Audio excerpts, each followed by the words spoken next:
अस्सलामुअलैकुम। आज का जो हमारा टॉपिक है वो है profit, sales, cost and human behaviour. तो देखते हैं कि इस टॉपिक में हमने क्या क्या चीज़ें डिस्कस करनी है। कुछ हमारे पास इसकी की पॉइंट्स हैं जिसमें सबसे पहले प्रॉफिट है। प्रॉफिट को हम डिफाइन करते हैं कि प्रॉफिट चीज़ क्या है। The difference between the revenue and cost is treated as profit. आपका जो कॉस्ट होगी और जो रेवेन्यू होगा उनमें जो डिफरेंस होगा, मीन रेवेन्यू एक्सीड करेगी कॉस्ट के ऊपर तो आपको प्रॉफिट होगा। प्रॉफिट को हमने डिफाइन कर लिया। फिर उसके बाद प्रॉफिट प्लानिंग है। It is the other name of budgeting. Mean profit budgeting का ये दूसरा नाम है। इसमें हम एस्टिमेट करते हैं प्रॉफिट को कि हमने फ्यूचर में कितना प्रॉफिट जनरेट करना है। अब इसी में कि व्हाट इज़ बजटिंग, बजटिंग है क्या। बजटिंग को हमने डिफाइन करना है। It is the estimation of revenue and expenditure for future period. जो आपका फ्यूचर पीरियड है उसमें आपने एस्टिमेट करते हो आपका रेवेन्यू कितना होगा और आपकी एक्सपेंडिचर्स कितने होंगे।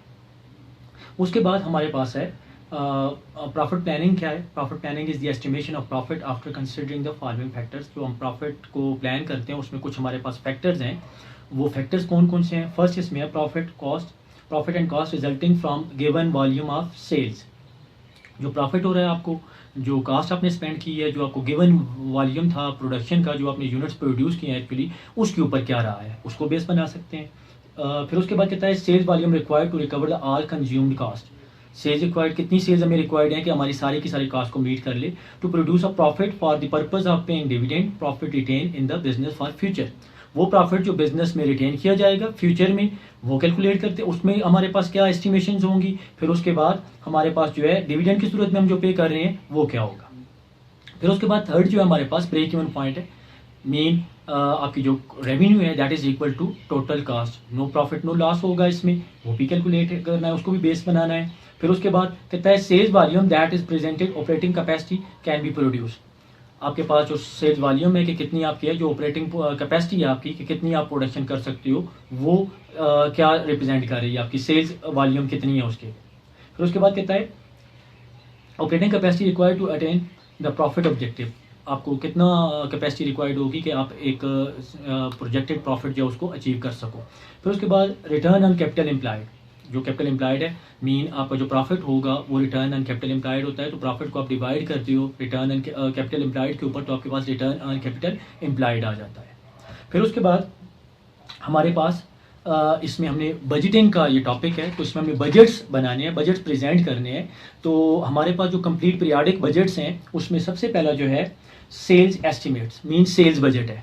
अब सेल्स एस्टिमेट दो तरह से हम कर सकते हैं, एक टेरिटरी एंड प्रोडक्ट और territory customer group and product. Mean एक स्पेसिफिक एरिया से रिलेटेड और दूसरा जो है प्रोडक्ट से रिलेटेड। मीन स्पेसिफिक एरिया के जो हमारे कस्टमर हैं उनको, और साथ में जो हमारी प्रोडक्ट है उसको क्या है, उसकी डिमांड उस मार्केट में है कि नहीं है। एक तो ये है। दूसरे में ये है कि एक स्पेसिफिक ग्रुप को भी साथ में हमने स्टडी करना है।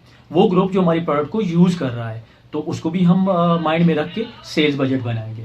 फिर उसके बाद हमारे पास नेक्स्ट है estimate of inventory, production and purchase requirements. इसमें हम प्रोडक्शन बजट्स बनाते हैं कि हमारी प्रोडक्शन की रिक्वायरमेंट्स कितनी होगी। इसमें ये जो रिलेटेड है चीज़, ये प्रोडक्शन बजट से रिलेटेड है। तो हमारे कितने यूनिट्स हमने प्रोड्यूस करने हैं कि उसके लिए हमने एस्टिमेशन करनी है और उसमें आगे फर्दर डिफरेंट बजट्स होंगे। फिर उसके बाद नेक्स्ट है हमारे पास एस्टिमेट ऑफ मटेरियल बजट आ गया। डायरेक्ट लेबर बजट आ गया। फैक्ट्री ओवरहेड, उसका भी बजट आ गया। ये हमारे पास टोटली जो कास्ट ऑफ गुड्स सोल्ड के आइटम्स होंगे उनकी भी हम बजटिंग करेंगे, मटेरियल की बजटिंग करेंगे, फिर उसके बाद लेबर की बजटिंग करेंगे और फिर एंड पे हमारे पास FOH होगी, उसकी भी बजटिंग करेंगे, मीन एस्टिमेशन करेंगे। फिर उसके बाद detail expense budget for marketing and administrative expenses.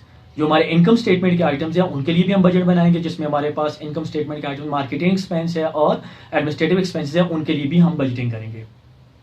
अब budget for of major repair, replacement, improvement plan and machinery and research and developmental expenditures. जो हमारे पास डेवलपमेंटल एक्सपेंडिचर्स होंगे वो रिसर्च वगैरह के लिए, उसके लिए भी हम एस्टिमेशन करेंगे। हम अपनी प्रोडक्ट में जिद्दत लाना चाहते हैं तो उसके लिए जो हमारी एक्सपेरिमेंटल कॉस्ट होगी वो भी सारी की सारी, उसके लिए भी हमें बजटिंग करनी पड़ेगी। फिर उसके बाद कहता है cash budget showing the cash receipts and disbursement. हमारे पास जो कैश रिसीव हमने किया, कैश का बजट होगा, वो तो वो इंतहाई ज़रूरी है कि हमें पता चलेगा हमारे पास अवेलेबल कैश कितना है और हम फर्दर अपनी रिसोर्सेज को कितना यूटिलाइज कर सकते हैं उसकी जनरेट करने के लिए।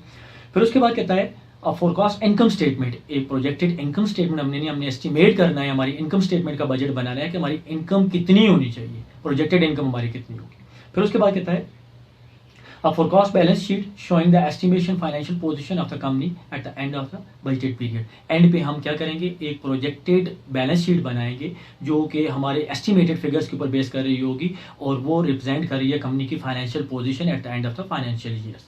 तो ये हमारे पास बजटिंग की इस पूरे चैप्टर में हमने सिर्फ और सिर्फ बजटिंग को स्टडी करना है, जिसमें हमारे पास सेल्स बजट हमने बनाने हैं, उसके न्यूमेरिकल क्वेश्चंस है हमारे पास, फिर उसके बाद हमने प्रोडक्शन बजट्स बनाने हैं, उसके न्यूमेरिकल क्वेश्चंस है, फिर उसके बाद यूनिट कास्ट की जगह पे हमने फाइंड आउट करनी है, उसके न्यूमेरिकल क्वेश्चंस है, फिर उसके बाद हमारे पास cost of goods sold statement के क्वेश्चंस हैं। तो आपका बहुत बहुत शुक्रिया जी।